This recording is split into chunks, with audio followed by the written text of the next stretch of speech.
नमस्कार साथियों, आप देख रहे हैं अध्ययन विद विशाल। आज हम जेटेट सीटीपी के बहुत ही महत्वपूर्ण प्रश्नों का पूरा डिस्कशन आपके साथ करेंगे और ये सभी प्रश्न आपके जेटेट एग्जाम के लिए बहुत ही इम्पोर्टेंट है, इसलिए वीडियो को अंत तक जरूर देखें। आपका पहला प्रश्न है बाल विकास में ऑप्शन नंबर ए है प्रक्रिया पर बल है, वातावरण और अनुभव की भूमिका पर बल है। ऑप्शन नंबर सी है गर्भावस्था से किशोरावस्था तक का अध्ययन होता है। तो विकास जो है, विकास केवल पढ़ना ही नहीं होता है, बल्कि विकास में परिपक्वता और अनुभव का मेल होने से ही जो है, परिपक्वता और अनुभव के मेल से होने वाला एक प्रगतिशील परिवर्तन को ही हम लोग क्या कहते हैं, विकास। और ये जीवन भर चलता है, इसलिए इस प्रश्न का सही उत्तर हो जाएगा उपयुक्त सभी। उपयुक्त सभी। विकास, बाल विकास में तीन बातें आती हैं: प्रक्रिया पर बल, वातावरण और अनुभव की भूमिका, और यह जो है गर्भावस्था से किशोरावस्था तक के अध्ययन। तो ये हम लोग विकास में जो है ये होता है गर्भ से कब्र तक, इसलिए ये भी इसी में आ जाएगा। इसलिए इस प्रश्न का सही उत्तर हो जाएगा ऑप्शन नंबर डी। चलते हैं अगले प्रश्न की ओर। अगला प्रश्न है बाल विकास का अध्ययन क्षेत्र है। बाल विकास का अध्ययन क्षेत्र है। ऑप्शन नंबर ए है बाल विकास के विभिन्न अवस्थाओं का अध्ययन, वातावरण का बाल विकास पर पड़ने वाले प्रभावों का अध्ययन। ऑप्शन नंबर सी है व्यक्तिक विभिन्नताओं का अध्ययन। तो बाल विकास में अवस्थाएं, वातावरण का प्रभाव और व्यक्तिगत भिन्नता, ये सभी का अध्ययन किया जाता है, इसलिए इस प्रश्न का सही उत्तर हो जाएगा ऑप्शन नंबर डी। चलते हैं अगले प्रश्न की ओर। अगला प्रश्न है विकास का अर्थ है। ऑप्शन नंबर ए है परिवर्तनों की उत्तरोत्तर श्रृंखला। ऑप्शन नंबर बी है अभिप्रेरणा के फलस्वरूप होने वाले परिवर्तनों की उत्तरोत्तर श्रृंखला। ऑप्शन नंबर सी है अभिप्रेरणा एवं अनुभव के फलस्वरूप होने वाले परिवर्तनों की उत्तरोत्तर श्रृंखला। और ऑप्शन नंबर डी में दिया गया परिपक्वता एवं अनुभव के फलस्वरूप होने वाले परिवर्तनों की श्रृंखला। तो विकास बराबर होता है आपका, विकास बराबर जो होता है वो होता है आपका परिपक्वता, जिसको हम लोग बोलते हैं मैच्योरिटी, और उसको बोलते हैं अनुभव, या फिर उसको अधिगम भी कह सकते हैं, लर्निंग। और अनुभव कहाँ से आता है हम लोग का, तो वातावरण से। ठीक है, तो इसलिए इस प्रश्न का सही उत्तर हो जाएगा विकास का अर्थ है परिपक्वता एवं अनुभव के फलस्वरूप होने वाले परिवर्तनों की श्रृंखला को हम लोग कहते हैं विकास। चलते हैं अगले प्रश्न की ओर। अगला प्रश्न है विकास के संदर्भ में निम्न में से कौन सा कथन सत्य नहीं है। विकास के संदर्भ में कौन सा कथन सत्य नहीं है। तो ये प्रश्न जो है आपका क्या है, नेगेटिव है। प्रश्न जो है नेगेटिव है। तो नेगेटिव प्रश्न का जो है हमेशा एक बात याद रखिएगा कि नेगेटिव प्रश्न का उत्तर भी क्या होता है, नेगेटिव। तो आपका ऑप्शन नंबर में ए में है विकास की प्रत्येक अवस्था के अपने खतरे हैं, विकास उकसाने या फिर बढ़ावा देने से नहीं होता है। तो आपको पहले ही हमने बताया था कि नेगेटिव प्रश्न का उत्तर जो है ये क्या होगा, नेगेटिव होगा। तो इसलिए इस प्रश्न का सही उत्तर जो हो जाएगा ये क्या हो जाएगा आपका ऑप्शन नंबर बी। विकास जो है उकसाने या फिर बढ़ावा देने से नहीं होता है। विकास को वातावरण और अनुभव प्रभावित करते हैं, इसलिए यह कथन जो है गलत है। इस प्रश्न का सही उत्तर हो जाएगा विकास उकसाने या बढ़ावा देने से नहीं होता है। चलते हैं अगले प्रश्न की ओर।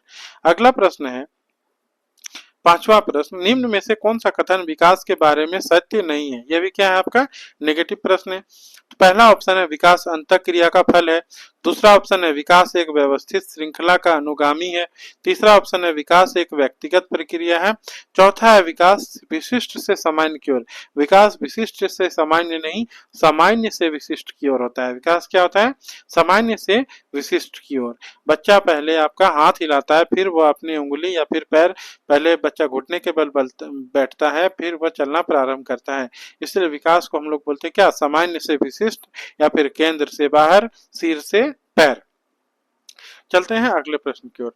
अगला प्रश्न है निम्न में से कौन सा उदाहरण अधिगम को प्रदर्शित करता है। निम्न में से कौन सा उदाहरण अधिगम को प्रदर्शित करता है। तो पहला ऑप्शन है हाथ जोड़कर अध्यापक का अभिवादन करना, स्वादिष्ट भोजन देखकर मुंह में लार का आना। सी नंबर ऑप्शन है चढ़ना, भागना, फेंकना 3 से 5 वर्ष की अवस्था में। तो अधिगम, अधिगम मतलब क्या होता है? सीखना। तो हम लोग सीख क्या रहे हैं? हाथ जोड़कर अभिवादन करना, हाथ जोड़कर अभिवादन करना, ये क्या है? ये हम लोग क्या करते हैं? अधिगम के अंतर्गत ये आता है, क्योंकि सीखा हुआ व्यवहार को ही हम लोग क्या कहते हैं? अधिगम। ठीक है। मुंह में लार आना, ये क्या है? ये प्राकृतिक, ये प्रतिक्रिया है। ठीक है, ये हम लोग सीखते नहीं है, ये जो है ये नेचुरल होता है। ठीक है। चढ़ना, भागना, फेंकना, ये सब जो है ये किसके अंतर्गत आता है? तो इस तो शारीरिक विकास के अंतर्गत आता है। किसके अंतर्गत? शारीरिक विकास। ये हम लोग अधिगम नहीं करते हैं, ये हम लोग आनुवंशिक गुण हम लोग को मिला हुआ रहता है। अब है अगला 7वां नंबर, निम्न में से कौन सा कथन विकास के संबंध में सही नहीं है? ऑप्शन नंबर ए है विकास प्रतिमानों सही नहीं है। ऑप्शन क्वेश्चन क्या है आपका? नेगेटिव। विकास प्रतिमानों की कुछ निश्चित विशेषताओं की भविष्यवाणी की जा सकती है। विकास का उद्देश्य वंशानुगत संभाव्य क्षमता का विकास करना है। परिवार, खेल एवं कंप्यूटर, परिवार, खेल एवं पर्यटन। तो निम्न में से कौन सा कथन विकास के संबंध में सही नहीं है? ठीक है। तो आपका ऑप्शन में दिया गया है, इस प्रश्न का ऑप्शन में जो है कुछ गड़बड़ी है, इसलिए इस प्रश्न को हम लोग स्किप कर देते हैं। चलते हैं अगले प्रश्न की ओर। अगला प्रश्न है, निम्न में से कौन सा बालकों के अधिगम एवं विकास में सबसे अधिक योगदान देता है? निम्न में से बालकों के अधिगम एवं विकास में सबसे अधिक योगदान जो है वो कौन देता है? ऑप्शन नंबर ए में है परिवार, समवयस्क समूह, परिवार, समवयस्क समूह और टेलीविजन। बी नंबर में ऑप्शन में है परिवार, समवयस्क समूह और अध्यापक। ऑप्शन नंबर सी है परिवार, खेल एवं कंप्यूटर। ऑप्शन नंबर डी में है परिवार, खेल एवं पर्यटन। तो बालकों के अधिगम में, बालकों के अधिगम में विकास में सबसे अधिक योगदान जो देता है वो हो जाएगा आपका option number B. Option number B, परिवार, समवयस्क, समवयस्क का मतलब आपका साथी या फिर दोस्त, और फिर अध्यापक। परिवार, समवयस्क और अध्यापक। इस प्रश्न का सही उत्तर क्या हो जाएगा? Option number B. अगला प्रश्न है, संज्ञानात्मक विकास का अर्थ है। ऑप्शन नंबर ए अभियोग्यता का विकास। ऑप्शन नंबर बी बच्चे का विकास। ऑप्शन नंबर सी शारीरिक, ऑप्शन नंबर सी शारीरिक कौशल का विकास। ऑप्शन नंबर डी व्यक्तिगत विकास। तो संज्ञानात्मक, इसका मतलब संज्ञान, संज्ञानात्मक मतलब जो आपके मस्तिष्क से संबंधित है। तो इस प्रश्न का संबंधित हो जाए ऑप्शन हो जाएगा अभियोग्यता का विकास। अभियोग्यता का विकास किसके अंतर्गत आता है? तो संज्ञानात्मक विकास के अंतर्गत आता है। चलते हैं अगले प्रश्न की ओर। अगला प्रश्न है, भाषा का वह घटक जो ध्वनि की गति के अनुक्रम संचालन एवं उसकी रचना से संबंधित नियम की चर्चा करता है उसे क्या कहते हैं? तो भाषा का वह घटक जो क्या किससे संबंधित? ध्वनि की गति के अनुक्रम संचालन एवं उसकी रचना से संबंधित नियम की चर्चा करता है उसे हम लोग क्या कहते हैं? तो ऑप्शन नंबर में अर्थ विज्ञान, ऑप्शन नंबर बी व्याकरण, ऑप्शन नंबर सी स्वर विज्ञान और ऑप्शन नंबर सी इनमें से कोई नहीं। तो किससे संबंधित है? ध्वनि। ध्वनि का मतलब क्या होता है? स्वर। तो ये किससे संबंधित है? स्वर विज्ञान से संबंधित है। चलते हैं अगले प्रश्न की ओर। अगला प्रश्न है, विकास की किस अवस्था में बुद्धि का अधिकतम विकास होता है? तो विकास की किस अवस्था में बुद्धि का अधिकतम विकास होता है? ऑप्शन नंबर ए बाल्यावस्था, ऑप्शन नंबर बी शैशवावस्था, ऑप्शन नंबर सी है किशोरावस्था, ऑप्शन नंबर डी क्या है? प्रौढ़ावस्था है। तो विकास की किस अवस्था में बुद्धि का अधिकतम विकास होता है? तो विकास का आपका ये ऑप्शन नंबर हो जाएगा सी। ऑप्शन नंबर सी किशोरावस्था। किशोरावस्था में बुद्धि का अधिकतम विकास होता है। ऑप्शन नंबर सी।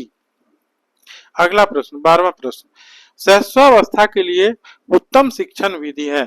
शैशवावस्था के लिए उत्तम शिक्षण विधि है। पहला विधि मॉन्टेसरी, दूसरा खेल विधि और तीसरा क्या है? किंडरगार्टन विधि। तो ये तीनों विधि ही जो है शैशवावस्था के लिए उत्तम शिक्षण विधि है। इसलिए इस प्रश्न का सही उत्तर हो जाएगा ऑप्शन नंबर डी। चलते हैं अगले प्रश्न की ओर। अगला प्रश्न है, भाषा विकास का सिद्धांत नहीं है। क्वेश्चन क्या है? नेगेटिव है। भाषा विकास का सिद्धांत नहीं है। ऑप्शन नंबर ए अनुबंधन का सिद्धांत, ऑप्शन नंबर बी अनुकरण का सिद्धांत, ऑप्शन नंबर सी अतिरिक्त शक्ति का सिद्धांत और ऑप्शन नंबर डी परिपक्वता का सिद्धांत।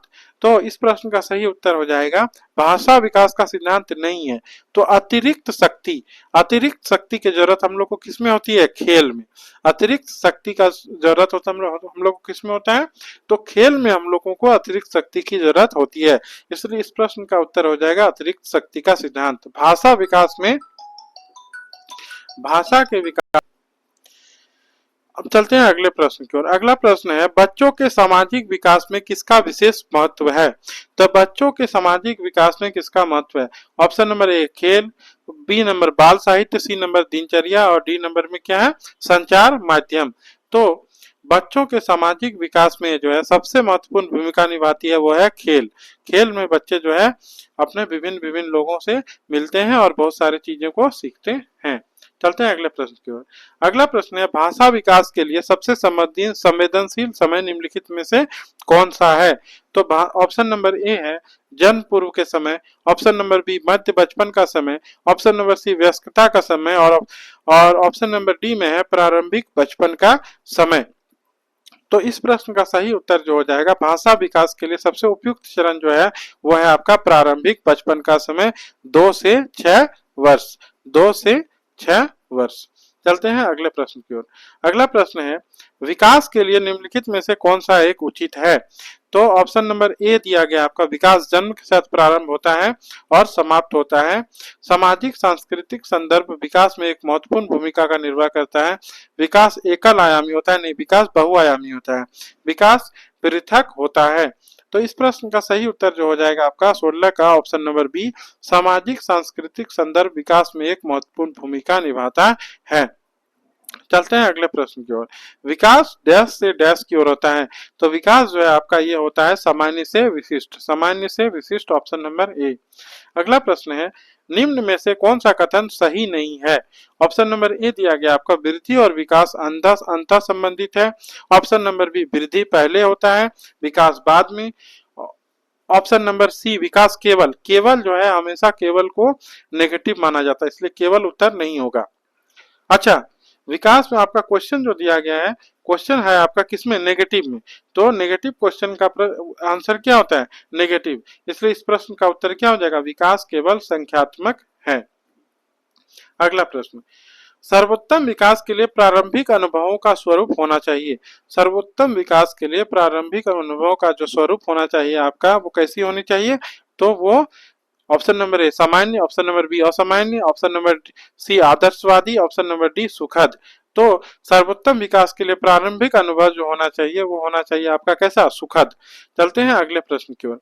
अगला प्रश्न है शरीर के आकार तथा भार में वृद्धि होना निम्नलिखित में से क्या कहलाता है? तो शरीर के आकार में एवं भार में वृद्धि होना कहलाता है आपका आकार और भार में जो वृद्धि होता है उसको हम लोग बोलते हैं क्या? अभिवृद्धि या फिर वृद्धि। तो अभिवृद्धि या फिर वृद्धि, अभिवृद्धि या फिर वृद्धि, शरीर के आकार तथा भार में वृद्धि। तो ये था हमारा JTET CTP के आपके 20 महत्वपूर्ण प्रश्न। अगर आपको यह डिस्कशन पसंद आया तो वीडियो को लाइक करें, चैनल अध्ययन विद विशाल को सब्सक्राइब करें और बेल आइकन जरूर दबाएं। अगली क्लास में हम आपको और बहुत सारे महत्वपूर्ण प्रश्न लेकर आएंगे। तो तब तक के लिए धन्यवाद।